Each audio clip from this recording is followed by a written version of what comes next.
Bom, fala aí pessoal, tudo bem? Começando mais um episódio aqui do Futebol Podcast. Dessa vez, pela primeira vez aqui, a gente trazendo um convidado. Estamos com o Diego Valença aqui, criador do Timão. Prazer muito grande ter você aqui com a gente e também a gente agradece demais por você ter aceito o convite aí. Boa noite, bom dia, boa tarde. Não sei exatamente quando é que vai ser, quando é que as pessoas vão estar ouvindo, mas obrigado aí, Igor, Luca, obrigado aí pelo convite e falar sobre futebol, sobre o Corinthians. Para mim é sempre um prazer muito grande. Vamos lá, vamos junto.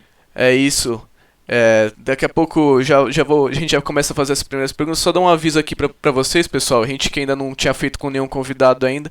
A partir de agora, todas as quartas-feiras a gente vai ter um episódio com convidado. Então, terças-feiras a gente vai continuar gravando nossos episódios semanais normalmente. E nas quartas-feiras a gente posta um episódio com algum convidado. Semana que vem a gente também vai ter. A gente anuncia pra vocês ao longo da semana. Mas é isso. Muito obrigado aí por ter topado, Diegão. E fala aí, Igor. Tem alguma pergunta pra fazer? Se apresente, você nem falou ainda, né, pô? Primeiramente, como o Diego disse, boa tarde, boa noite, ou bom dia, depende do horário que as pessoas estão assistindo. Queria agradecer ao Diego, que o contatei primeiramente, e ele foi muito solícito e extremamente gente boa conosco, que é um projeto bem no começo, ainda bem embrionário, e ele é um cara consolidado no que faz, e acho que isso é uma das coisas que motiva a gente, ver pessoas que já são consolidadas com essa humildade, com essa disponibilidade para canais e projetos um pouco mais que não tem a consolidação que eles têm. E já emendando aqui, já falando bastante, eu queria que o Diego se apresentasse um pouco. A gente já falou um pouco dele, mas acho que melhor do que ninguém para falar dele é ele mesmo. Na verdade, eu não tô dando atenção para vocês que fazem parte de um projeto embrionário por humildade, não. É uma questão de estratégia, entendeu? Amanhã vocês vão bombar, vocês vão estar aí arrebentando na internet, aí eu posso falar, ó, dei entrevista pros caras lá. Entrevista não gosto nem de falar de entrevista, mas bati um papo com a galera lá, os caras estavam começando, então não é humildade não, é estratégia. É isso. Mas valeu demais, eu Mas, queria saber de você aí, como você teve a ideia aí de começar o canal do Yutimão, como que surgiu essa coisa toda aí? cara, é curioso, porque até hoje muita gente não sabe que eu moro em Recife, né? Por isso que eu tento começar minhas lives. Boa noite, pessoal, diretamente de Recife, porque eu moro em Recife. Eu sou de São Paulo, eu sou natural de São Paulo, morei na Zona Leste até os meus 16 anos e já moro aqui em Recife há muito tempo, né? Então, eu sou natural de São Paulo, eu sou paulistano, né? Mas já moro em Recife aqui há muito tempo. Cara, eu acho que foi uma forma de suprir um pouco, né, essa minha distância que eu tenho do Corinthians. A internet te possibilita isso, né? Eu, como todo bom apaixonado por tecnologia e por futebol, joguei videogame muitos anos da minha vida, né? Joguei. Hoje, infelizmente, eu não tenho, praticamente não tenho mais tempo para me dedicar a isso. Gostaria até, porque continuo gostando. Só que um pouco antes de criar o canal, eu criei o canal em 2015. Um pouco antes de criar o canal, em 2014, eu estava numa vibe de jogar, eu estava jogando bastante, e aí eu comecei pesquisar tutorial, vamos descobrir como é que faz aquilo. E aí eu vi a galera fazendo canal de YouTube e me identifiquei. Falei, pô, legal, eu acho que eu vou fazer isso, mas não para game. Vou falar sobre Corinthians, que é algo que eu gosto, né? E eu não preciso acompanhar o Corinthians mais do que eu já acompanho, porque é meu time, né? Inclusive, eu tenho alguns amigos que gostam muito do meu trabalho. Diego, você não começa a falar no canal sobre o futebol como um todo? Eu falei, gostaria, mas para eu falar sobre um todo, eu tenho que acompanhar o todo, né? Então, por exemplo, independentemente de ser corintiano ou não, se eu quiser falar sobre o Palmeiras, eu tenho que acompanhar o Palmeiras, eu tenho que acompanhar o São Paulo, e aí eu não tenho como dar conta, né? Então, por isso que eu preferi focar no Corinthians, porque é algo que eu acompanho, né? O meu time de coração. É isso que eu faço aí nesse mundo virtual desde 2015. Já estamos 5 anos aí nesse corre. Eu acho legal que você falou isso sobre o fato de você acompanhar o Corinthians, que a gente tava trocando uma ideia aqui antes da gente, quando a gente tava criando aqui as nossas mídias e tal, Instagram, Twitter. É muito mais difícil você conseguir, assim, meio que crescer quando você fala mais sobre futebol no geral, né? Eu tava falando até pro Igor que, cara, se fosse depender de mim, você conhece, eu sou palmeirense, você conhece assim as pessoas assim que dão engajamento no Twitter e tal. É muito mais fácil você fazer um comentário ali quando tá tendo um jogo do Palmeiras, você tá assistindo sempre, mas assim, tu tá jogando, sei lá, Bahia e Atlético Goianiense, você não vai estar assistindo todo o Bahia e Atlético Goianiense. Então, você acaba tentando não ser injusto, tipo, às vezes falar só dos times grandes, não falar dos pequenos. Então, isso é uma coisa muito difícil, tipo, você tem que ter muito pique mesmo, eu acho muito legal. Assim, quando você sabe falar sobre o assunto, quando é uma coisa que você gosta, é o seu time do coração, eu acho que as coisas fluem muito mais naturalmente. Não sei se você concorda comigo. Sem dúvida, é isso, pô, é isso.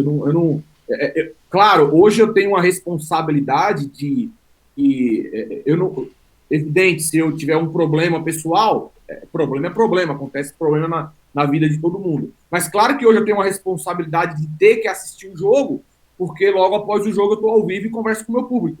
Mas eu já assisti os jogos. Antes de começar o canal, eu já assistia todos os jogos do Corinthians, né? Nem que seja pagando o Premiere FC, enfim, antes de começar o canal, eu não me lembro, era muito raro não ver um jogo do Corinthians, e quando acontecia era por uma situação muito específica. Então, claro que eu tenho uma responsabilidade, eu não posso hoje simplesmente me dar o luxo de hoje eu não vou assistir o jogo do Corinthians porque tá perdendo. Não, a gente assiste, a gente acompanha. Então, é isso. Assim, porque assim, eu trabalho, eu tenho minha profissão. As pessoas pensam que não, mas eu tenho minha profissão. Eu sou analista de sistemas, eu trabalho numa empresa já muito consolidada já no ramo de sistemas, já trabalho há 8 anos na empresa, então tenho uma carreira profissional já há mais de 15 anos, tenho uma carreira dentro da própria empresa, tenho minhas responsabilidades.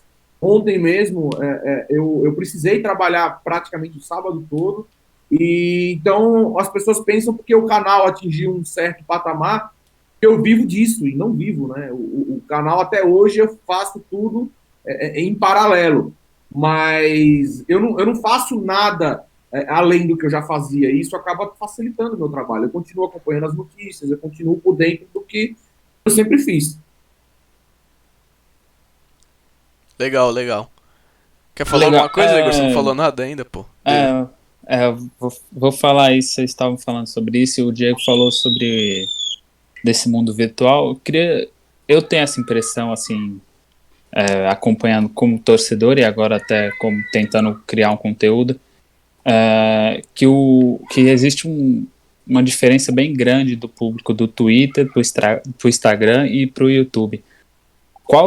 Para você, qual a sensação a respeito disso? Você acha que tem um público realmente diferente do Twitter, do Instagram e do YouTube? A minha impressão é que o torcedor do Instagram e do YouTube são aqueles torcedores mais menos analíticos e menos críticos, e que o pessoal do Twitter é um pouco mais corneteiro e tudo mais. Mais chato, o Twitter é uma das redes, para mim, mais tóxicas que existem. Eu cancelei uma conta minha de mais de 10 mil, tinha 12 mil seguidores, eu acho. Eu cancelei porque o negócio tava ruim mesmo, mas depois acabei voltando, que aquela praga é um vício também. Eu tenho tentado também me policiar para também não estar perdendo tempo, né? Que a gente acaba ficando muito viciado também na internet, em tudo. Mas eu gosto de Twitter, mas eu acho que são públicos diferentes, sim. São públicos diferentes. Na verdade, o canal, o Ultimão, é do YouTube, evidentemente, e a gente se utiliza das mídias aí para de alguma forma, levar o público para o YouTube, né? A gente utiliza as mídias para fazer com que mais pessoas acabem conhecendo mais o nosso conteúdo. Mas, por exemplo, se eu pegar um vídeo lá de 15, 20 minutos e jogar no IGTV, eu acho que não tem a mesma visualização, a mesma audiência que você tem no YouTube, a mesma coisa no Twitter. Eu acho que são redes aí com perfis distintos, mas que a gente também, falando do Ultimão, né, porque eu uso o meu Twitter pessoal, mas falando do Ultimão, a gente utiliza basicamente como um apoio, um suporte. Saiu um vídeo novo, um recado que a gente precisa dar. Amanhã, nossa live de 10h30, o Diegão não vai poder fazer. A gente utiliza mais como forma de comunicação com o público mesmo. E já complementando aqui, Luca, rapidinho, depois só já tô falando bastante também aqui. Outra coisa que eu gostaria de perguntar, assim, que é algo que eu penso aqui para nós também, que acho que quando você transmite sua opinião para você, no caso, aí, para seus 230 mil inscritos, você tem uma responsabilidade enorme. Pelo menos eu penso assim. na opinião, uma responsabilidade, quando eu digo na formação de opinião do torcedor, não que você influencie diretamente, mas como você está expondo suas opiniões, você contribui de alguma forma para moldar a opinião do torcedor. Como você lida com isso? E você acha que é uma pressão ou algo do tipo assim? Essa responsabilidade de poder moldar os pensamentos de alguns torcedores do Corinthians? Então, eu não tenho como deixar de negar que o trabalho construído ao longo desses 5 anos faz com que eu tenha meu público, eu faço uma live de pós-jogo hoje ruim, uma live de audiência ruim, eu faço 25 mil visualizações. Então, é muita gente, é muita gente. E claro que a gente acaba influenciando, mas sendo muito honesto com vocês, eu não tento me preocupar com isso, porque eu tenho a consciência da influência. Eu sei que muitas pessoas gostam do meu trabalho, gostam da minha opinião, mas eu faço o máximo para estimular que as pessoas pensem, que as pessoas reflitam, que as pessoas não apenas sigam aquilo que eu estou falando, que as pessoas me questionem, que as pessoas debatam. Quem tiver a oportunidade de acompanhar uma live minha, eu leio várias mensagens das pessoas discordando, das pessoas falando que acha que eu estou errado, que eu acho que é quase que uma missão que eu tenho, sabe? Porque a gente não deixa de ser um comunicador. A gente está se propondo a se comunicar com um determinado público. Eu já falei várias vezes para o público, eu não quero aqui as pessoas me assistindo, 2.000, 3.000, 4.000 pessoas simultaneamente, que é o que a gente costuma ter em live de pós-jogo. Eu não quero estar falando e as pessoas me aplaudindo. Eu não quero isso. Não quero. Mas se tem uma coisa que eu fico muito feliz e eu ganho meu dia, é quando eu recebo uma mensagem, recebo um feedback assim, pô, Diego, exemplo do Cássio, eu acho que a torcida do Corinthians está exagerando um pouco nas críticas ao Cássio, então eu vou lá e pondero por que eu acho que estão exagerando, e aí eu recebo uma mensagem, pô, Diego, eu também estou pegando muito no pé do Cássio, mas eu acho que isso aqui que você falou foi muito importante. Cara, quando eu consigo fazer com que a pessoa reflita, para mim é uma vitória. Eu acho que no mundo da internet hoje em dia, as pessoas querem muito audiência, querem muito... Claro que todo mundo que fala que é audiência, é evidente, mas eu não faço meu conteúdo só pensando na audiência. Eu tenho as minhas ideias, eu tenho os meus conceitos, e é isso que eu quero passar para o público. Eu falo muito para as pessoas, galera, não precisam concordar comigo, me respeitem, pelo menos. Aí o respeito eu exijo. Mas eu quero que as pessoas debatam, opinem, reflitam. Refletir é muito importante. Quantas e quantas vezes também eu já não dei uma opinião e, cara, realmente, a galera tá brincando comigo agora, porque quando o nome do Mancini foi especulado no Corinthians, eu falei, não, pelo amor de Deus, Mancini não. O Corinthians tá de sacanagem. Não só você, 90% da torcida. Tá de sacanagem contratar o Mancini. E agora, aparentemente não, a gente não sabe o que vai ser no futuro, mas inegavelmente ele conseguiu aí resultados que ninguém imaginava.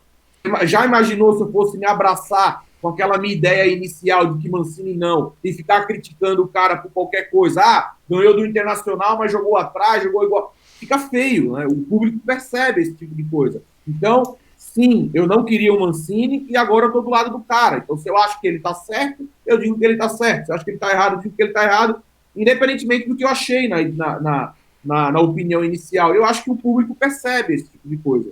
Mas eu não faço isso para agradar o público. Eu faço isso porque é a maneira que eu penso que eu tenho que fazer o conteúdo. Mas, enfim, eu acho que na era que a gente vive hoje, seja falando de futebol, de política, de educação, e o que você imaginar, a gente tem que propor que as pessoas pensem. A gente tem que propor que as pessoas reflitam. E quando eu digo refletir, você não precisa necessariamente, depois de refletir, concordar comigo. Não, Diego, o que você falou aqui eu entendi, mas eu continuo discordando. Ótimo, não tem problema nenhum. Eu fiquei curioso também pra saber a sua opinião sobre algumas coisas do Corinthians, né? Eu, obviamente não. Eu conheço você, sabia que você era, mas obviamente não vou ficar. Não acompanho todas as suas lives de pós-jogo, até porque eu sou palmeirense, né? Não faria muito sentido eu ficar assistindo. Tem, cara. Tem um pessoal que assiste a gente. Sim, então, mas eu acho que isso é mais o Igor vai saber falar com você sobre isso, mas o que eu fiquei curioso pra saber é que teve alguns anos atrás, eu quase fui morar em Recife também, inclusive, meu pai teve uma oportunidade de emprego aí na época, Eu lembro que eu tinha muito medo na época de não conseguir mais ir em jogo, não acompanhar mais, sei lá, perder sei lá, um pouco da paixão. Eu pergunto pra você assim, como é que foi assim no começo, quando você se mudou, meio que lidar com isso, né? Eu acho que depois você vai aprendendo a lidar com essa situação. Óbvio que tem jogo aí em Recife, né, contra o Sport, às vezes o Santa Cruz outro dia tava aí na Série A também. Eu acredito que você deva ir nos jogos, mas eu acredito que no começo deve ser bem difícil, né, de você conciliar um pouco essas duas situações. Você falou o Santa Cruz um dia desse estava na Série A, você foi generoso. É, Acatou 2016. 2006, o último ano que o Santa Cruz esteve na Série A, e o Corinthians, com Tevez e companhia, chegou aqui no Arruda e apanhou de 1-0. Meu Deus do céu. Mas, enfim. Cara, na verdade, foi uma dificuldade no sentido de que, quando eu vim para cá, ali em 2001 ainda, eu não tinha a oportunidade de acompanhar os jogos como eu acompanhava em São Paulo, porque eu tinha praticamente o quê? Televisão e rádio. Não tinha internet. Pelo amor de Deus, o cara do Yutimão disse que em 2001 não existia internet. Não, não disse isso. Eu não tinha internet, não tinha acesso à internet. Eu falo tudo isso porque eu já estou muito tempo nesse ramo e sei como é que funciona.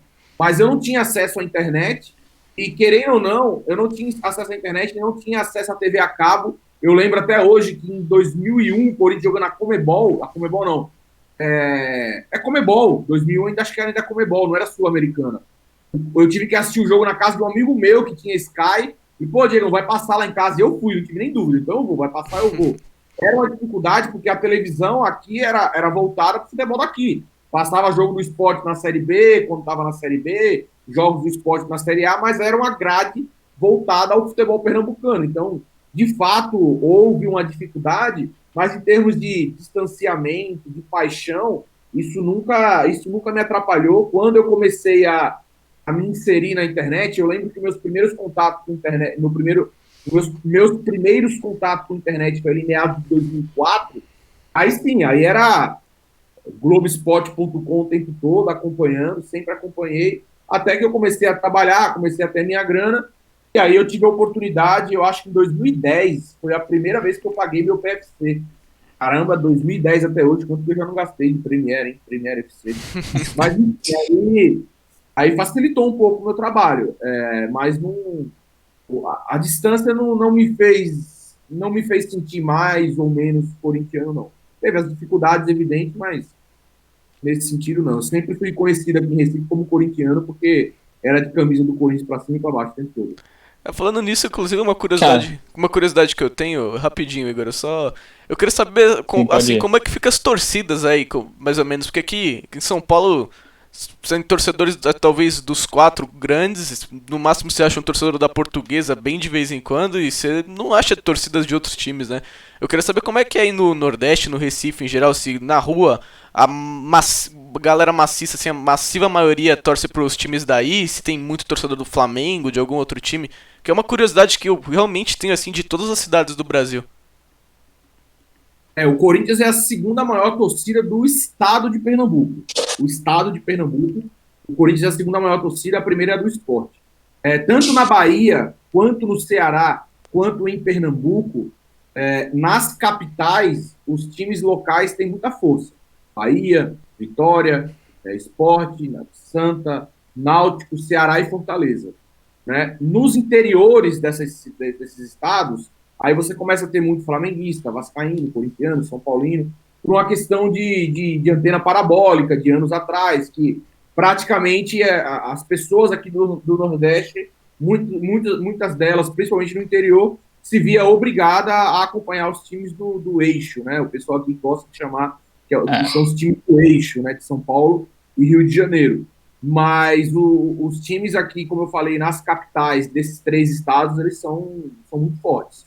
Até uma bandeira e que eu sempre levanto, que realmente os times locais daqui, têm torcidas que são bastante apaixonadas e nas capitais os caras são muito fortes. aqui no Nordeste, que eu também estou no Nordeste, eu sou baiano de nascença e moro em São Paulo há muito tempo. No Nordeste em geral, é engraçado que tem determinada cidade tem polos assim de torcidas. Por exemplo, Vitória da Conquista, que tem muito vascaíno. Você vai, a minha cidade, o município onde eu nasci, tem muito santista na sede do município. E aqui já Nasceu tem onde? muito... Eu nasci na Chapada Diamantina, aqui em Piatã. E é engraçado ver isso no Nordeste, que não é não é uniforme, assim, de região para região. É muito inconstante, assim. Tem bastante palmeirense também, tem muito São Paulino. E corintiano, flamenguista, acho que não precisa nem dizer, que tem bastante também. E é engraçado ver essas peculiaridades de cada local, assim. Eu acho que é algo que mostra o poder do futebol na vida das pessoas, né? E eu acho que ultimamente eu pelo menos tenho visto assim no Twitter algumas pessoas de vários times, torcedores de vários times que acabam desmerecendo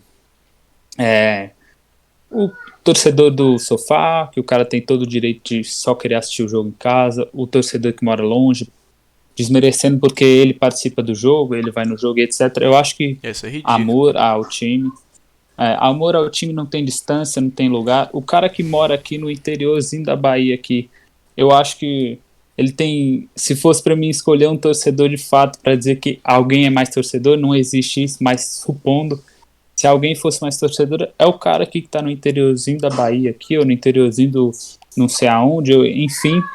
Esse cara tem muito mais dificuldade de ter acesso à informação, de ter acesso a algo do clube, um produto oficial do clube, ou acesso até os jogos ao vivo mesmo. Então, queria dar esse pitaco aí, já que a gente chegou nesse assunto. Eu perguntei. Eu acho.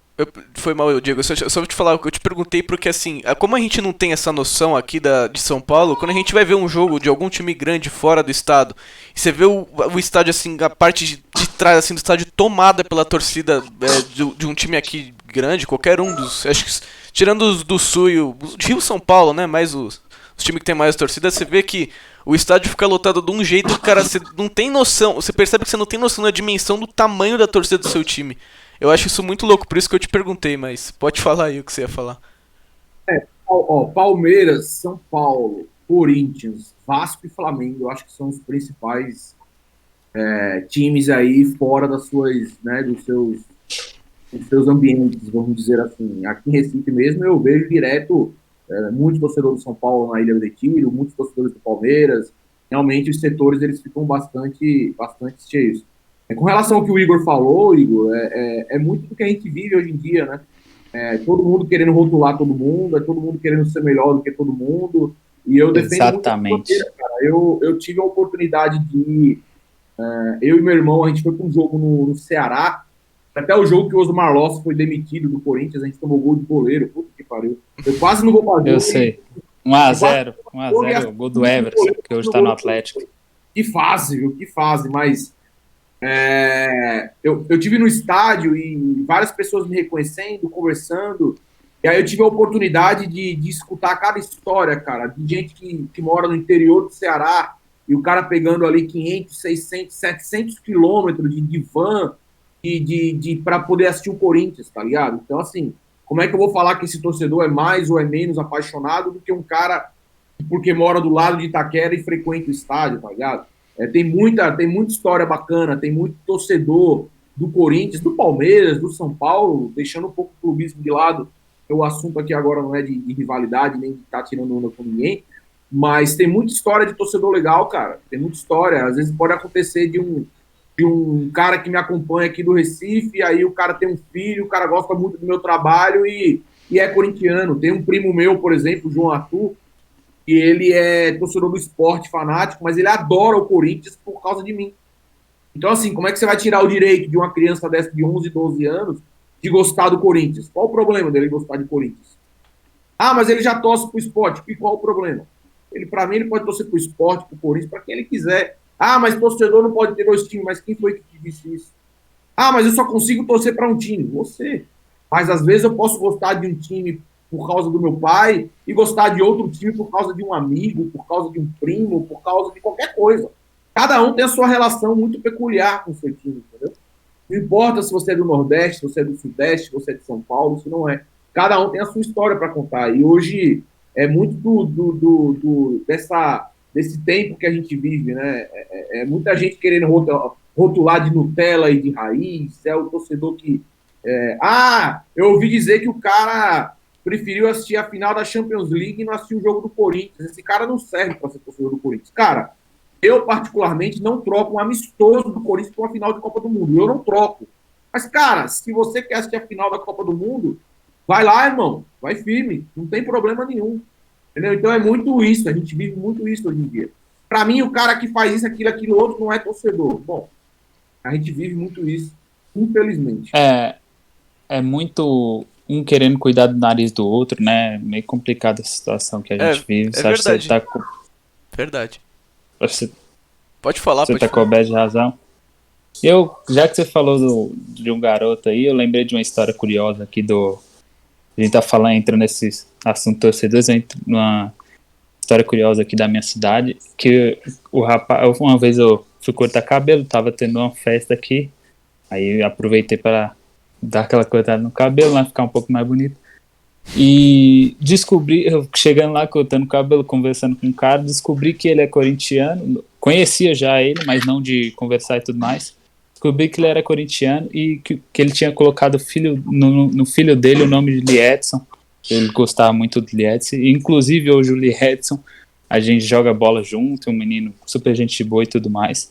A gente vê que o amor pelo time e tudo mais, não adianta, que não tem fronteiras, não tem barreiras, e isso que é o mais importante, acho que é o amor pelo time, amor pelo futebol, é contra tudo e todos aí que pensam o contrário. O que eu ia falar é que o Diego falou que tem o primo dele lá que gosta bastante do Corinthians, né? Eu lembrei do meu primo também, o Lorenzo, o que o Igor conhece, que a família dele toda é colorada e ele é corintiano. E ontem ele tava. Ele sempre torce pro Inter nos jogos e tal, e ontem ele tava vendo o jogo, ele tava quase. Tava quase morrendo, torcendo pro Corinthians, maluco assim. Acabou o jogo, ele foi mandar mensagem enchendo o saco do pai dele e tal. Eu acho isso muito legal, de um certo modo, eu acho legal demais. Mas aproveitando esse gancho aí, eu queria saber o que você tá achando do Corinthians aí nesses últimos jogos, mais especificamente o jogo de ontem, né, que vocês ganharam de 1-0. Que eu queria saber um pouco da sua opinião aí, pra você expressar um pouco como torcedor também. Cara, falando do jogo especificamente de ontem, como eu falei no meu pós-jogo, primeiro que tudo fica muito bonito quando ganha, né? Quando as coisas ganham, quando o resultado aparece, é inevitável que a gente acaba tendo uma visão. Se o Corinthians toma um gol ali no final, a visão seria totalmente diferente, porque o futebol é assim. Mas eu acho que o Mancini ele teve um grande mérito, e eu citei o jogo do Flamengo como exemplo. O Corinthians tomou aquela goleada contra o Flamengo porque ele foi para trocação, né? Foi um jogo aberto, o Corinthians atacava, o Flamengo atacava, o Corinthians atacava, o Flamengo atacava, tanto que o Corinthians deu 2 bolas na trave, fez um gol, teve outro gol que, na minha opinião, foi mal anulado. O Corinthians até conseguiu criar mais do que o seu normal, mas criou e deixou criar. Foi um jogo aberto. E aí a qualidade dos jogadores fez toda a diferença. O time do Flamengo, que hoje também provou do veneno, né? Mas o time do Flamengo tem muita qualidade, então ali acho que fez toda a diferença. Penso eu que o Mancini deve ter... Aliás, na prática ele mudou, né? Mas assim, ele mudou a estratégia porque o Internacional, ainda que não seja o mesmo time do Flamengo, individualmente eu acho que o Inter... Acho não tem a mesma qualidade do Flamengo, mas ninguém é líder do campeonato à toa depois de 18, 19 jogos. Então o Mancini deve ter pensado, opa, pera lá, vamos jogar o jogo aqui do time mais fraco, vamos recuar, vamos jogar de forma reativa, vamos esperar o Internacional, vamos jogar no contra-ataque, e eu acho que a estratégia dele foi perfeita. Repito, quando as coisas dão certo, tudo fica maravilhoso, né? Ele poderia ter adotado essa estratégia e ter perdido o jogo. O Inter teve uma oportunidade com 28 segundos de jogo, né, que o Edenilson chutou para fora. Mas, de qualquer forma, eu acho que a estratégia foi muito bem traçada e os jogadores compraram a ideia. O que eu não sei se vocês tiveram a oportunidade de assistir, o Igor, o Luca mesmo sendo palmeirense. Eu assisti também. Deu gosto de ver o Corinthians jogar no sentido da entrega. O torcedor corintiano está muito incomodado, porque além do resultado não vir, como eu falei, o resultado incomoda, em alguns momentos você vê falta de dedicação dos jogadores. O gol que o Corinthians tomou do América Mineiro foi sacanagem. O Luan não disputa a bola, o Sid Clay deixa o cara passar, o Fagner não acompanhou o autor do gol, e isso incomoda o torcedor. Né? É meio clichê, mas eu acho que isso é um sentimento comum de todos os torcedores. A gente gosta de se sentir representado. E ontem, cara, você pode até gostar de um jogador a mais, outro a menos, eu acho que fulano jogou melhor, mas todo mundo ontem suou sangue em campo. E deu muito gosto de ver. Então, eu acho que é mérito do Mancini, né? A gente gosta muito de bater em técnico, tem que dar o mérito pro cara também, né? Um time desacreditado conseguir uma vitória como essa contra o Internacional é muito mérito do Mancini. E eu acho que uma coisa que eu comentei em alguns dos nossos últimos programas, não sei se você concorda comigo, eu acho que o Mancini deve ter trabalhado, e ele tem esse histórico de trabalhar com isso. Eu achava, pelo menos, esse jogo contra o Inter, não. O time do Corinthians muito fraco psicologicamente falando. Acho que quando algo dava errado pro Corinthians, o Corinthians não tinha reação. Tanto é que não virou nenhum jogo nesse ano. Todos os jogos que o Corinthians saiu perdendo, ou ele empata ou ele perde. E eu via isso no Corinthians. E nesse jogo contra o Inter, eu vi que um pouco mais de um psicológico um pouco melhor, assim. Espero ter eu preciso de mais análise, de mais jogos para analisar como o Corinthians vai se comportar de fato. Mas a presença maior. Isso. Precisa ter uma parte maior para definir um pouco mais o trabalho do Mancini, que é muito cedo ainda. Sim, não. Falo assim de questão dele aparentemente tá trabalhando no psicológico do Corinthians, que eu acho que vinha sendo um dos pontos fraquíssimos do Corinthians. Não sei se você concorda comigo. E deu para ver ontem que o Corinthians viveu mais o jogo e teve mais vontade mesmo, assim. Acho que faltava mais vontade, mais ligado no jogo, mais atenção, mais intensidade. Eu acho que o Corinthians ganhou do Inter também na tática, mas muito também na entrega, na raça, na dedicação. Não sei se você concorda comigo. Eu acho que o gol no início ajudou também, né? Porque além de te trazer a confiança, você sabe aquele negócio que você tá jogando, você tem uma proposta de jogo, e aí você faz o gol, você olha um pro outro e fala assim, galera, tá indo, tá funcionando, né? Aquilo que a gente tem como ideia desse jogo tá funcionando. Então eu acho que a confiança vem muito também em função do gol, né? Em função de você ver as coisas dando certo. Então é mais fácil você... Claro, por isso teve mérito, ninguém deu nada de graça, mas o fato de você fazer 1-0 no primeiro tempo deixou o Corinthians confortável na partida. Por exemplo, se você leva 1-0 do Inter para você buscar o resultado, seria algo muito mais complicado. O Corinthians não teve dificuldade com o América e perdeu e venceu o Inter à toa. O América fez com o Corinthians o que o Corinthians fez com o Inter. O América jogou recuado o tempo todo, era o que ele tinha para fazer, e aí o América no finalzinho conseguiu fazer o gol. Então não é à toa. O Corinthians se viu em situações bastante distintas, né, no jogo do América e no jogo do Inter, e não foi à toa que teve a dificuldade que teve com o América e que conseguiu o êxito que teve contra o Inter. Verdade, apesar de ser palmeirense, acho que o principal mérito do Mancini, eu acho que foi isso que você falou. O Inter, assim como o Flamengo, é um time que joga muito pra frente, né? E ele viu os erros ali que ele tinha feito no jogo contra o Flamengo, um time um pouco ofensivo demais, a defesa muito exposta, alguns erros individuais também, lógico que pesaram, mas acho que ele viu os erros e consertou. O Corinthians foi muito sólido defensivamente, acho que o Inter teve, não me lembro de uma chance clara de gol do Inter no jogo, teve uma ou duas. O Inter não chutou nenhuma bola no alvo. Não me lembro de ter tido uma chance do Inter, o Corinthians jogou muito bem mesmo, e jogou, assim... Jogou bem dentro da proposta, né, Lucas? Para aquilo que se propôs, fez muito bem. Exato, ele tá, pelo menos no Mancini, tá sabendo trabalhar com o elenco, sabe? É um técnico que tem experiência com isso, né? Ele nunca treinou um time muito... com várias estrelas, assim. Ele tem experiência, ele sabe como é que faz o básico ali do futebol. Ele tá fazendo e tá dando certo. Eu acho que com o tempo tende a melhorar mais o trabalho dele, com mais treinos. Aí eu acho que vocês vão subir bastante na tabela, inclusive. Acho que aquela história do rebaixamento, eu acho que os principais... Né, Luca? Oi? É triste falar isso, mas o que eu vou fazer? Infelizmente. Eu acho que a principal dificuldade de vocês eram esses 4 jogos aí. Se vocês não pontuassem nesses 4 jogos, ia ficar um pouco mais difícil, até porque todos os times de baixo começaram a ganhar, né? Impressionante. Eu acho que só o Bahia ali, o Atlético Paranaense tá perdendo, mas os outros times estavam ali brigando, começando a vencer bastante jogos e vocês ganharam 9 pontos. Talvez na sequência mais difícil de 12, vocês fizeram 9, então nos jogos mais fáceis que vocês vão ter, ainda mais jogando em casa no final do campeonato, tem de tudo pra ganhar e deve subir aí, brigar pelo menos por um G6, mas acho que na vaga na Sula com certeza consegue. Eu acho que a manutenção do Coelho foi um grande erro, né? Porque Sim. o Corinthians teve com o Coelho, minha cabeça é grande, mas eu não sei se ela vai funcionar corretamente, mas vamos lá.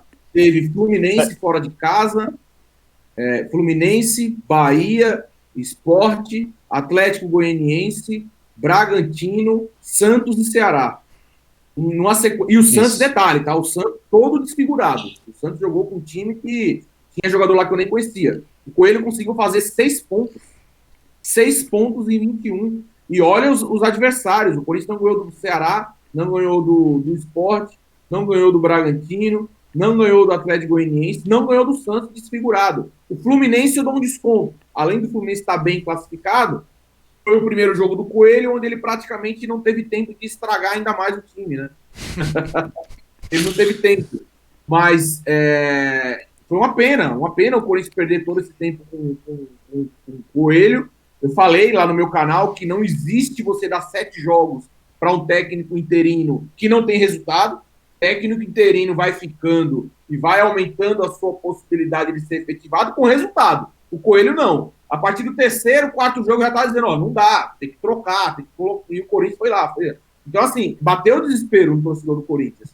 E você vai vendo os times de baixo pontuando, como bem disse o Luca, e quando o Corinthians entra na zona do rebaixamento, cara, time grande na zona do rebaixamento é uma tormenta, é muito complicado, é muita pressão, o negócio é diferente, sabe? Do mesmo jeito que o Corinthians tem uma característica aí dos seus principais títulos, vocês observarem, o Corinthians não tem um histórico de cavalo paraguaio. O Corinthians, quando aparece lá em cima, ele vai embora e ganha título. Isso é histórico. 2010 foi o único ano que a gente brigou ali pelo título, foi líder em muitas rodadas, faltando 3 rodadas para acabar o campeonato, o Corinthians era o líder, mas ali foi exceção. O Corinthians, em 2011, disparou no campeonato, foi campeão. Em 2015, quando assume a liderança, 18ª rodada, justamente na vitória contra o Sport aqui de Recife, o Corinthians não larga mais a liderança. Em 2017, todo mundo viu como foi. Então, o Corinthians tem essa característica. Então, pesa para cima e pesa para baixo. Então, era muito preocupante aquele momento de entrar numa zona do rebaixamento. A chegada do Mancini, para mim, superou todas as expectativas. Como o Luca bem disse, pega o torcedor corintiano o mais otimista, e fale assim para ele, você vai jogar fora de casa contra o Atlético Paranaense, contra o Vasco e 2 jogos em casa contra Flamengo e Inter.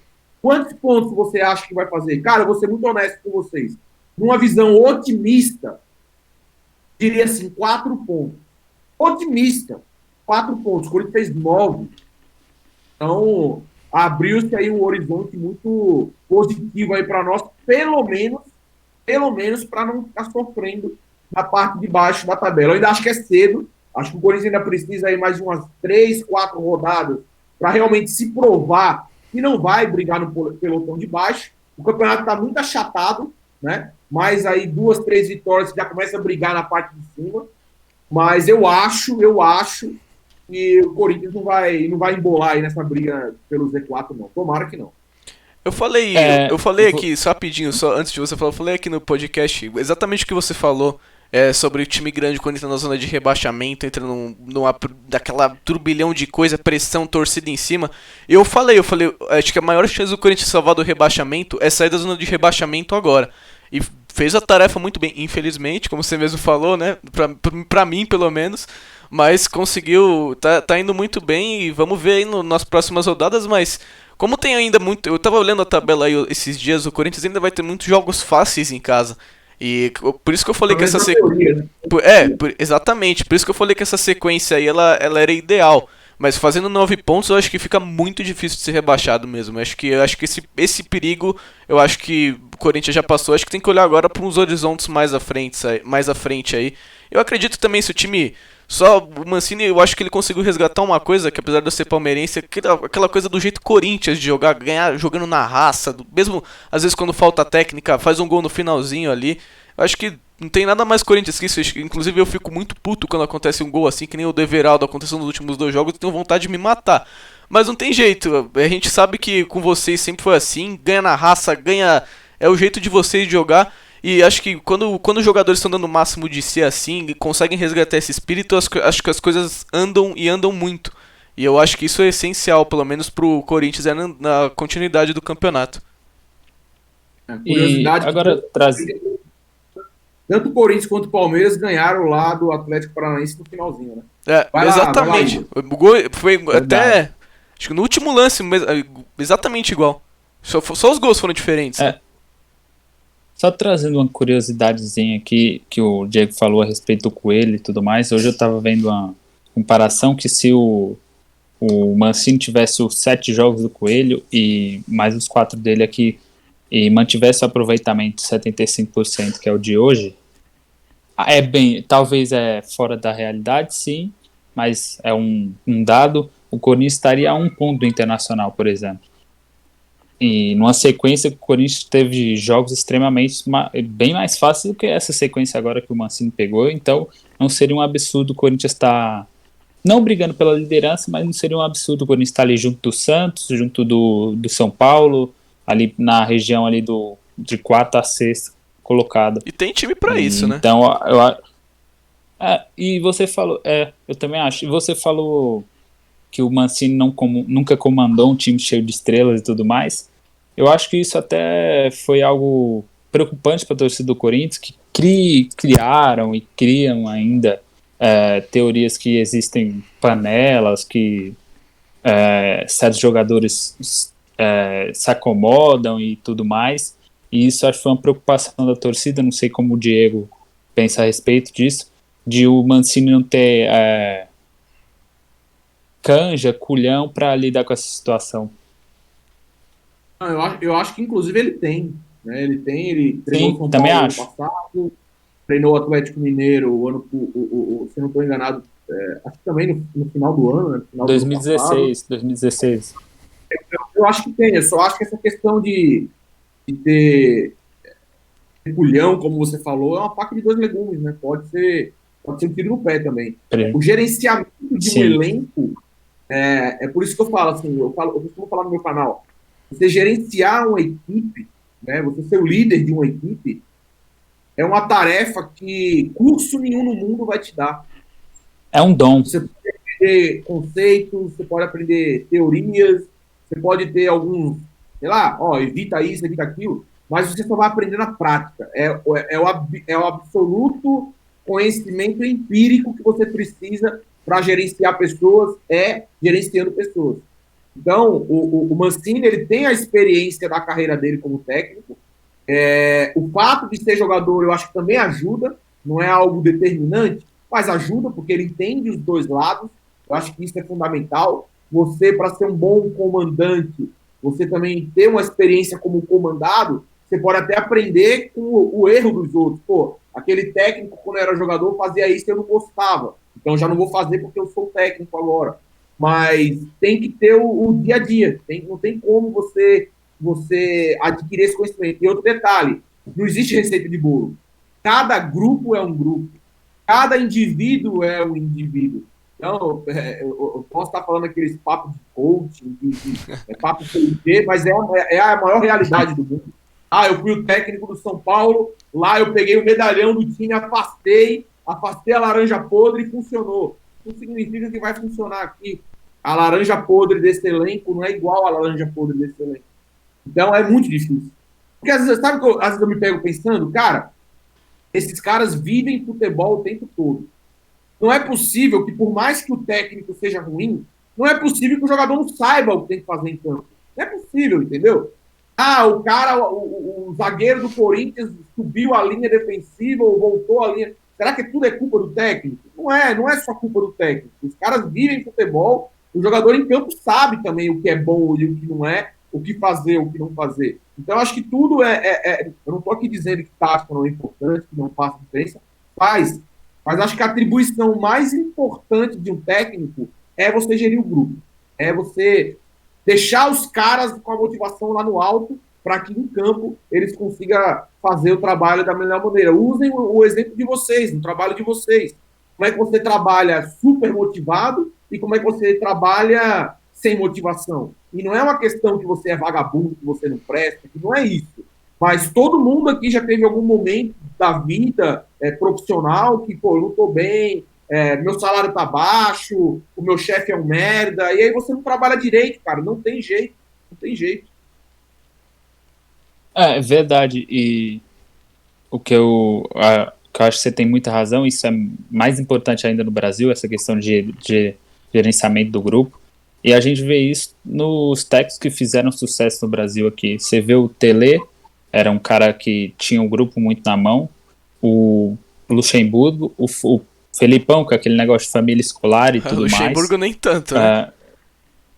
O Luxemburgo teve uns casos ou outros, mas geralmente ele tinha, assim, mais ou menos o grupo ao seu lado e tudo mais.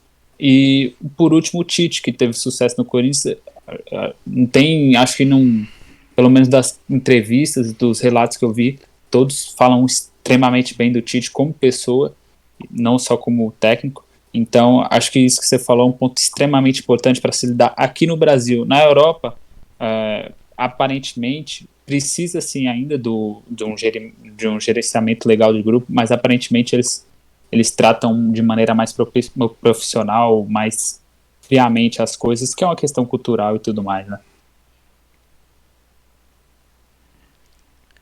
É verdade, eu acho... eu acho... pode falar, Diego.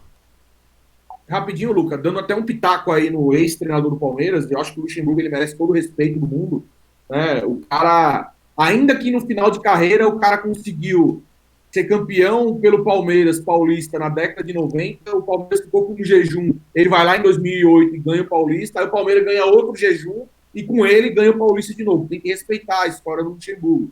Mas eu acho que o insucesso do Luxemburgo na carreira nos últimos anos vai muito em função disso. E o gerenciamento do seu grupo mudou. O jeito que ele via essa forma de conduzir os atletas mudou. O atleta hoje tem empresário, tem celular, tem muito mais autonomia, é muito mais mimado, muito mais mimado. Então, não adianta. Ou você se atualiza a viver com esses atletas, porque o técnico depende dos atletas, ou você se adapta a essa nova realidade, ou você não consegue fazer o time fluir. E essa, para mim, esse, para mim, é o maior defeito do Luxemburgo. Ele ainda é muito ele ainda acha que ele é o comandante, ele ainda acha que... Claro, tem que ser o comandante, mas hoje o técnico ele tem que ter muito cuidado. Ah, Diego, mas o jogador tá muito mimado. Beleza, e aí, faz o quê? O jogador tá mimado no mundo todo.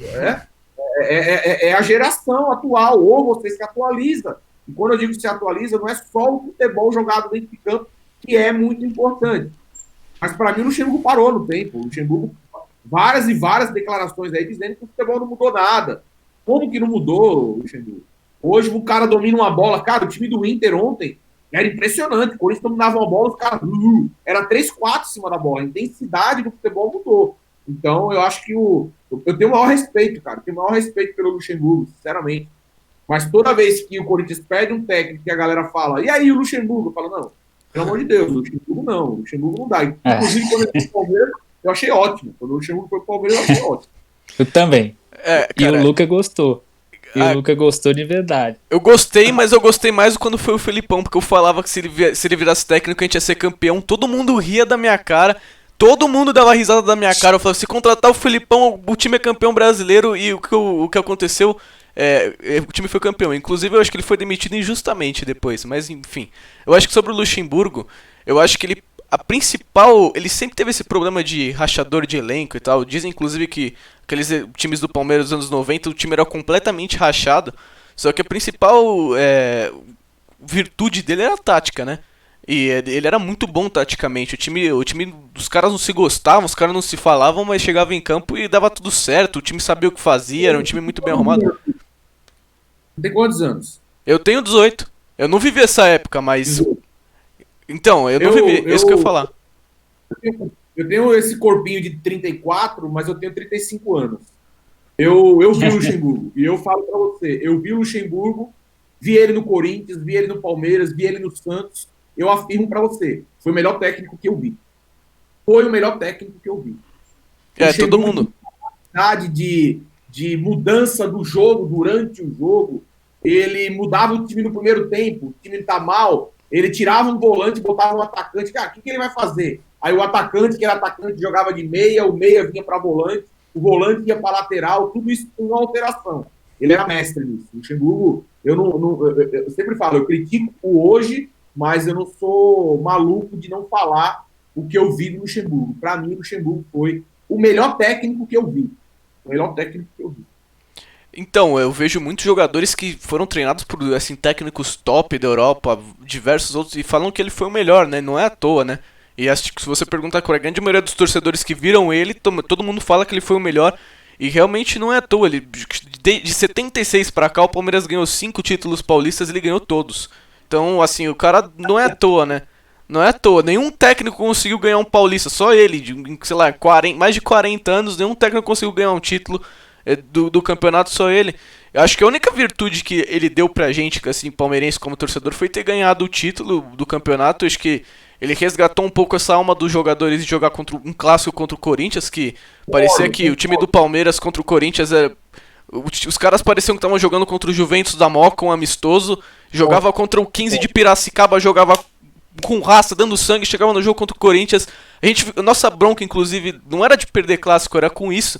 Porque a gente não conseguia ver dentro do campo os caras entendendo o que era o jogo. Eu acho que ele conseguiu passar um pouco disso, mas taticamente, infelizmente.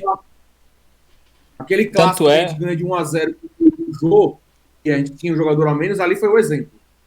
O Palmeiras parecia que estava. Quando o Corinthians teve um jogador expulso, a sensação que deu foi que o Palmeiras achava que ia ganhar de qualquer jeito. E o Corinthians ali comeu grama. O Corinthians comeu grama naquele jogo. Foi foda. E foi, acho que naquele jogo que o Carille meio que descobriu e, um jeito de jogar que ele deu pro time depois no decorrer. Ele percebeu que a defesa do Corinthians era muito boa. E acho que vocês aproveitaram muito disso naquele Campeonato Brasileiro 2017. E acho que, inclusive, o Corinthians, muitos jogos ele ganhou do Palmeiras com um roteiro muito parecido daquele, né? Que parecia que o Palmeiras achava que ia fazer o gol quando queria e tal, os jogadores tocando a bola de lado. Ia passando o tempo, jogava a bola na área, não acontecia nada, chuveirinho ali, chuveirinho aqui, e perdia o jogo. E a gente ficava maluco quando acontecia isso. Por exemplo, tanto é que no desse ano, nessa derrota desse ano, eu nem fiquei tão louco assim, porque eu já sabia que a gente ia perder o do Campeonato Paulista, eu tinha certeza. Eu fiquei mais surpreso com a final do campeonato, que realmente ali eu vi que eles tinham mudado um pouco o entendimento deles do que é o clássico, né?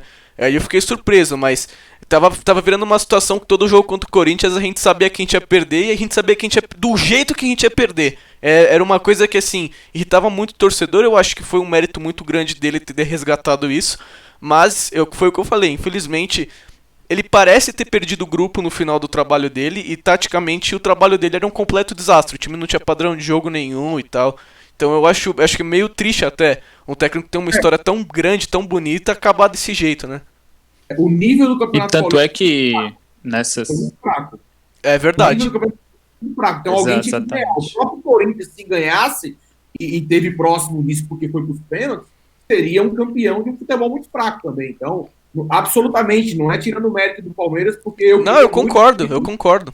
de ter perdido, mas foi um campeonato de nível abaixo, né? E que o Luxemburgo ele não tem essa por exemplo, Foram 2 jogos horríveis, inclusive, né? o ano passado o Corinthians foi campeão com o Carille e o Carille falou que o time jogou mal. A gente foi campeão, mas o Luxemburgo não tem essa autocrítica. O Luxemburgo, quando ele foi campeão, ele veio falando, aí, vocês não falam de técnico estrangeiro, não sei o quê. Então, assim, você vê logo que o cara tá desconectado, ele tá em outra realidade. E é só um estadual, né? Não é nenhum campeonato Queria só importante. dar, queria só dar um pitaco aqui a respeito do Luxemburgo. E não me lembro quem falou exatamente isso, mas foi algum amigo aqui que diz que o Luxemburgo hoje tem ele é um motivador. Que ele vai chegar num time igual o Vasco, ele não é um cara mais de tática. Vai chegar num time igual o Vasco, por exemplo, e vai motivar os atletas ali no começo. Começa muito bem, traz resultados surpreendentes ali na raça, na vontade, sem muita técnica, sem muita qualidade, sem muita tática e tudo mais. Mas ao decorrer do tempo, isso vai ficando pouco. E aí ele não consegue desenvolver um trabalho mais longo, porque falta tática, falta um pouco de autocrítica, falta tudo isso. Acho que esse é um resumo do que vem sendo o Luxemburgo da última década, a gente pode dizer assim. Mas eu acho que o trabalho dele no Vasco foi super valorizado. Super valorizado. Também foi um acho. trabalho ruim, Também acho. absolutamente. Mas eu sou um cara que eu sou muito crítico, cara. Eu não sei se o Igor aí me acompanha. Eu sou muito crítico da imprensa. Eu acompanho. Muito crítico. Sim, sim. Os jornalistas aí, os setoristas, 90% dos setoristas do Corinthians me adoram. Para não falar o contrário. E para mim não tem problema nenhum, porque o que eu vejo de jornalismo contra o Corinthians, contra os clubes, na verdade. Mas como eu falo de Corinthians, eu defendo o Corinthians. Eu não estou aqui para passar a mão na cabeça de ninguém. Se eu vejo que é prejudicial ao Corinthians, eu falo e não estou nem aí. Diferentemente deles, o jornalista defende interesse.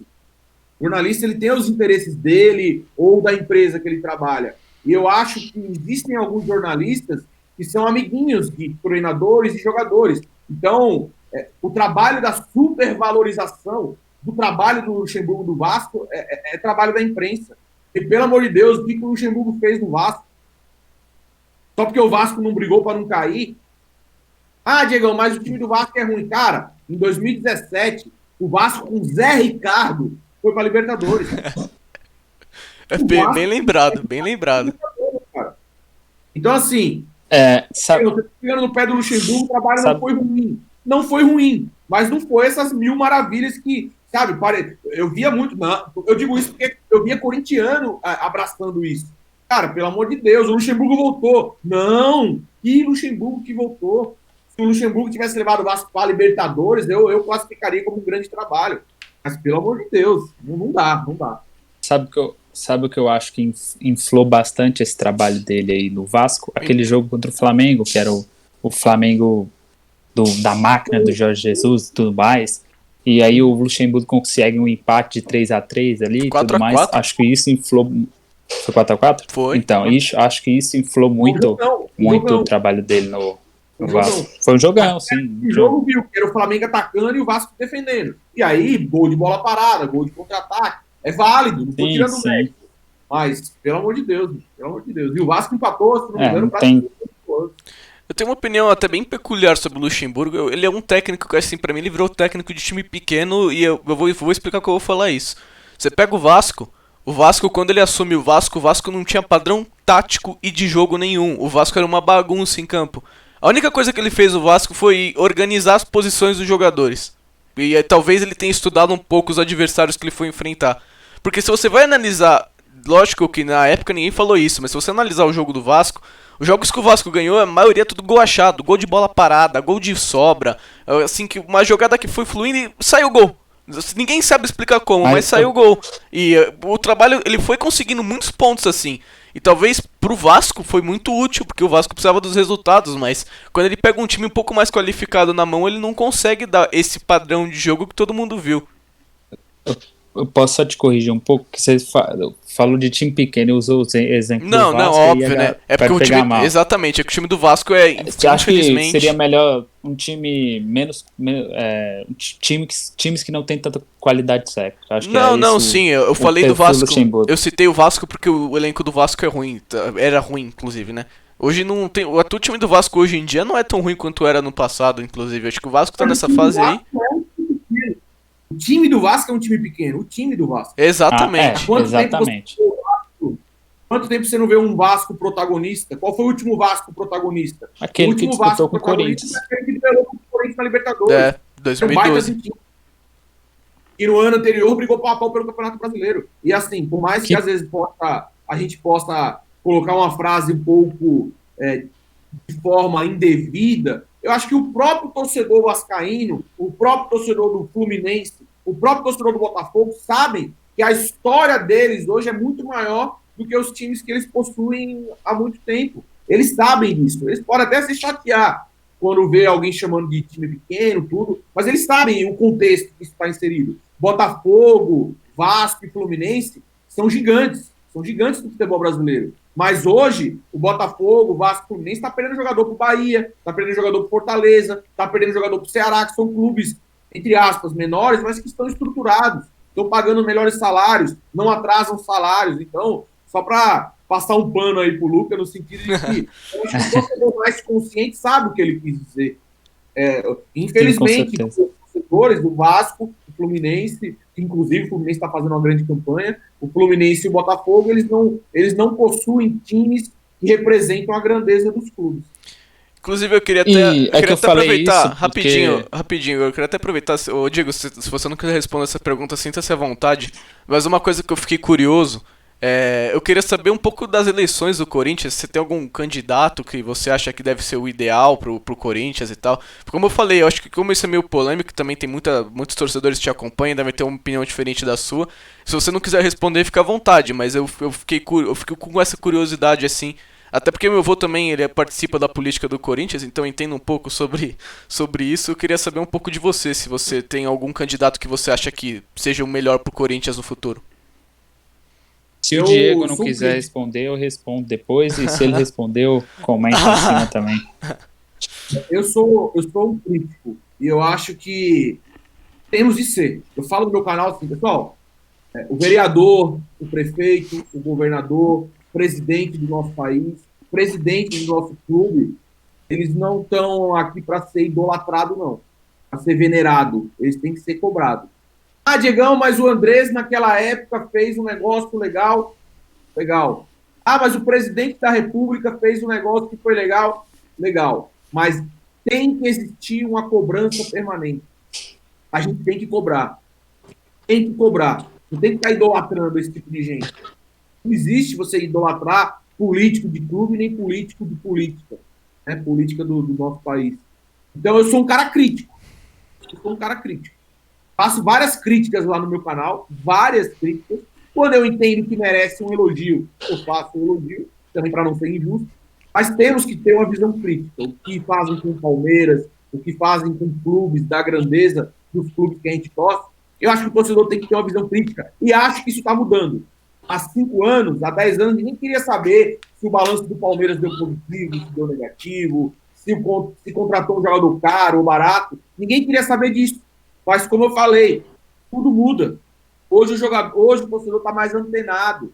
Hoje o próprio torcedor ele consegue pegar uma planilha no Excel, uma planilha online, uma planilha que pelo celular eu acompanho. Se eu quiser, eu posso começar a registrar todas as contratações do Corinthians. E ao longo do tempo, tem muita gente que faz isso. Então não precisa nem ser jornalista. Então tudo está mudando. A gente tem que ter uma visão crítica. E diante da visão crítica que eu tenho, eu acho que o futuro político do Corinthians é nebuloso. Não vejo uma grande esperança em ninguém, absolutamente ninguém. Pô, Diegão, o Mário Gobi, pelo amor de Deus, o Mário Gobi fez parte disso.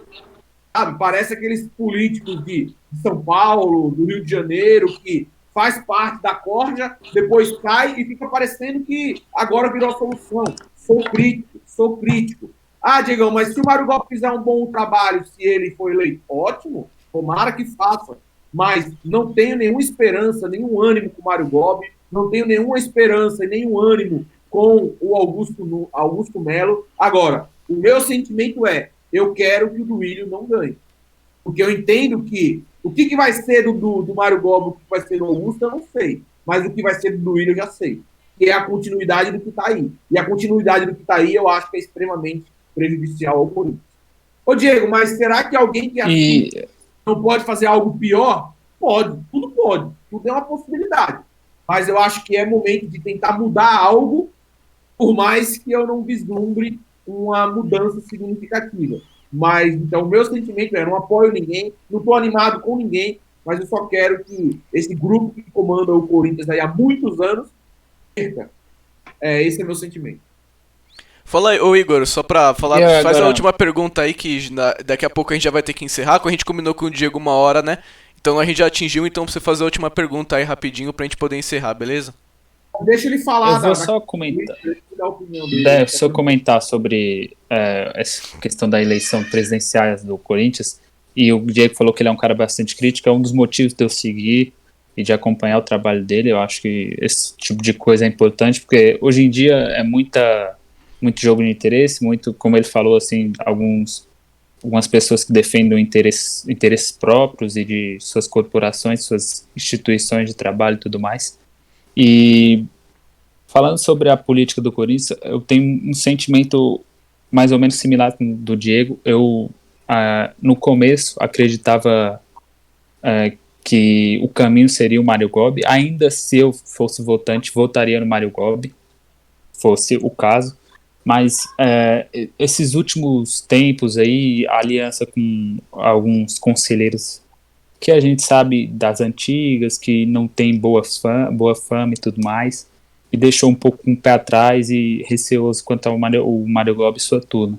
O Augusto de Mello, o Diego fez a entrevista, né, Diego, com ele, e o Augusto de Mello não sinto muita confiança, ele parece falar tudo aquilo que a torcida quer ouvir e não me convence muito. E o do Ilha é exatamente o que o Diego falou, a certeza de algo que está ruim, que vai continuar ruim, de coisas que parecem que cada dia mais o Corinthians fica mais nebuloso. A renovação e transparência, que é o nome da chapa, cada vez fica menos transparente. O torcedor cada vez fica mais confuso com contratações, com o Sub-23, que é algo que ninguém nunca vem explicar, as dívidas da Arena, que é algo que a gente sabe por cima, sabe, o presidente trata com deboche quando é perguntado sobre isso. Então, é esse o meu sentimento a respeito das eleições presidenciais do Corinthians. Já que a gente está com tempo curto, gostaria de fazer uma pergunta para o Diego e trazer à tona esse assunto, que praticamente já está fechado. O Gemerson postou recentemente uma foto que ele está viajando para o Brasil. Eu queria a sua opinião sobre a contratação do Gemerson. O que você acha que o Gemerson pode dar de fruto para o Corinthians? Ô Igor, eu acho que tudo é contexto. Tudo é uma questão de contexto. Dentro do contexto atual do Corinthians, eu acho que o Gemerson é uma grande contratação. Agora, Diegão, tá parado há muito tempo. Se não tivesse parado, ele não viria. É isso. Exatamente.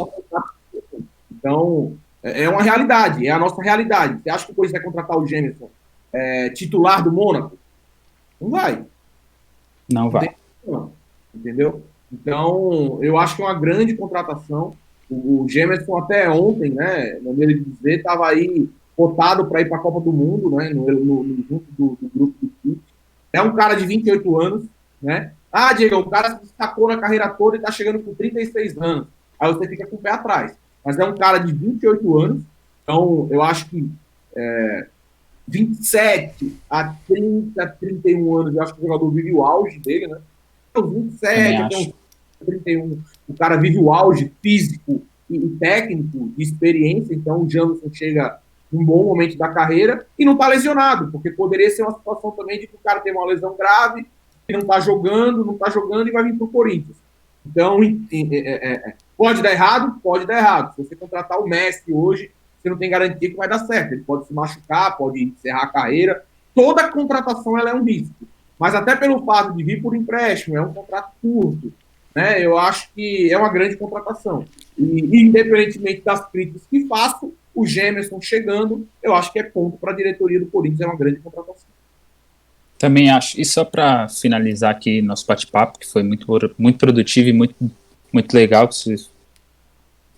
Eu acho que o Gemerson chega, pelo que eu já vi dele, que eu vi pouco no Atlético e vi no Mônaco, quase não acompanhei, mas pelo que eu já vi dele jogar e pelo que dizem que ele joga, eu acho que ele chega para ser um top de zagueiro do Brasil aí, não agora quando ele chega exatamente, mas quando ele readquirir a sua melhor condição física e técnica, eu acho que ele chega para brigar aí, e ele e o Gil fazendo a dupla de zaga do Corinthians, o Corinthians tende a ter uma das melhores duplas de zaga do Brasil aí, junto com o Inter, com o Grêmio, e até com o Palmeiras, se trouxer alguém melhor ali para jogar ao lado do Gustavo Gomes. Verdade. Queria agradecer você, Diego, por ter topado fazer aqui com a gente. Muito legal realmente o bate-papo. Acredito que todo mundo que assistiu aqui gostou demais. Queria agradecer demais mesmo por ter topado. Vou pedir pra você dar o seu último recado já daqui a pouco, mas só lembrando aqui vocês que esse episódio vai estar indo na quarta-feira, como reforçando o que eu falei no começo. Todas as quartas, a partir de agora, nós vamos fazer com convidados. A gente vai anunciar aí durante a semana o nosso convidado da próxima quarta-feira. E também lembrar que para vocês seguirem todas as nossas redes sociais aí, @futebol e @futebol2 no Instagram. Estamos disponíveis em todas as plataformas, se você quiser ouvir alguma que você prefira. Estamos em todas que você pode imaginar. E também temos aqui nós com imagem no YouTube para quem quiser. Então é isso. Muito obrigado, Diego, por ter participado aqui com a gente. Eu agradeço demais o papo. Modéstia à parte, eu recebo muitos convites, muitos mesmo. Tem muita gente que está começando, que está se inserindo aí nessa nova maneira de falar sobre o futebol. Todos nós somos apaixonados, né, por futebol, e cada um aí querendo dar a sua opinião. Eu acho que isso é muito válido. Eu, na medida do possível, eu tento atender a todo mundo, embora seja um pouco complicado, mas conte comigo, o que eu puder colaborar, o que eu puder ajudar, o que eu puder dar de dicas, se quiser me chamar para participar num outro momento, Luca, quiser fazer alguma coisa aí quando tiver Corinthians e Palmeiras, se quiser fazer um negócio junto, de boa, dá para tirar uma onda saudavelmente, que para mim também é tranquilo, zero bronca, futebol é isso, cara. Inclusive gostei da garrafa ali atrás no cenário. Eu sempre deixo aqui, ó, queria mostrar aqui algo especial aqui que eu separei exatamente para esse dia aqui, ó. Cara, Copa do Corinthians e Fluminense do heptacampeonato, ó. O futebol é isso, cara. Então, muito obrigado aí pelo convite. Pô, se vocês não cortassem, a gente fica falando, quando vê dá 2 horas de conteúdo. E, cara, falar de futebol é muito bom. Falar de futebol, veja que a gente falou de coisas aqui que extrapolam um pouco o Corinthians, ou o Corinthians e o Palmeiras, né? A gente falou de forma bem à vontade aqui, muito bacana. E me passem depois, quando vocês divulgarem aí o conteúdo, me passem. O Igor aí é o que fala comigo aí no WhatsApp, mas se quiser passar o contato com o Luca aí também, pode passar, Igor. E me passem aí quando vocês divulgarem, pra gente também dar aquela força, a audiência que a gente tiver, que a gente puder trazer aí para acompanhar o bate-papo, a gente vai fazer. Mais uma vez, obrigado aí e boa sorte nesse início aí de projeto, e o que eu puder ajudar, estou à disposição.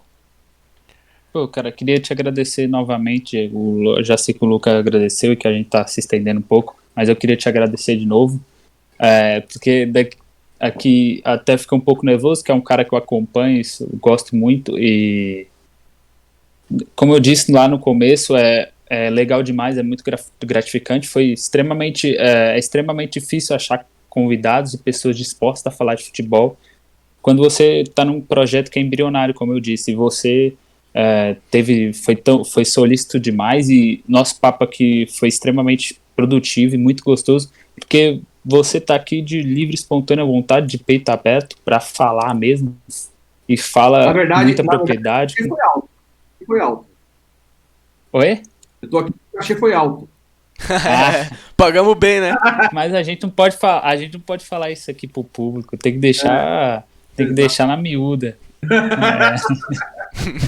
Cara, deixar na miúda, fazia tempo que eu não escutava essa expressão, mas é isso. É isso, meu irmão. Tem que fica na miúda aí, caralho. Não pode falar disso, não, é isso aí.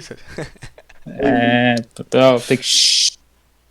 É isso. Mas aí, eu gostei da ideia que você deu, hein, Diego, do Palmeiras e Corinthians. Se a gente talvez chamar aqui um influenciador palmeirense aqui, fazer com 4 convidados, acho que ficaria bem legal.